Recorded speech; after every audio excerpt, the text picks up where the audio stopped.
Hello, നാളെയാണ് നമ്മുടെ Christmas. നമ്മളെല്ലാവരും കാത്തിരുന്ന നമ്മുടെ ക്രിസ്മസ്. അപ്പോൾ എന്താണെങ്കിലും എല്ലാവരും ക്രിസ്മസൊക്കെ ആയിട്ട് തിരക്കിലായിരിക്കുമെന്ന് എനിക്കറിയാം. അപ്പം ഞാനെന്താ നമ്മുടെ ക്രിസ്മസിനെ വരവേൽക്കാനായിട്ടുള്ള തയ്യാറെടുപ്പിലാണ്.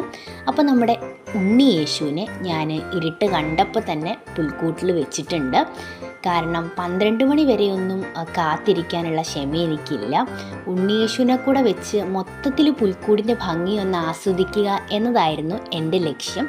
അപ്പോൾ അതുകൊണ്ട് തന്നെ നേരത്തെ നമ്മുടെ ഉണ്ണിയേശുവിനെ ഞാൻ പുൽക്കൂട്ടി കയറ്റിയിട്ടുണ്ട്. പിന്നെ നമുക്ക് 2 കേക്ക് കിട്ടിയിട്ടുണ്ടായിരുന്നു കേട്ടോ. ഒരു പ്ലം കേക്ക് കിട്ടി, അതുപോലെ തന്നെ ഒരു ഹോം മെയ്ഡ് ക്യാരറ്റ് കേക്ക് കൂടെ നമുക്ക് കിട്ടിയിട്ടുണ്ടായിരുന്നു. നല്ല സോഫ്റ്റ് ആയിട്ടുള്ള കേക്കായിരുന്നേ. അപ്പോൾ എന്താണെങ്കിലും ഇനിയിപ്പോൾ നാളെ നമുക്ക് ഈ കേക്കൊക്കെ മുറിക്കാം. അപ്പോൾ ബാക്കി വിശേഷങ്ങളൊക്കെ എന്താണെങ്കിലും ഞാൻ നാളത്തെ വീഡിയോയിൽ നിങ്ങളിലൂടെ പങ്കുവയ്ക്കുന്നതായിരിക്കും. അപ്പോൾ നമുക്ക് എന്താണെങ്കിലും പുതിയ വീഡിയോ ആയിട്ട് കാണാം.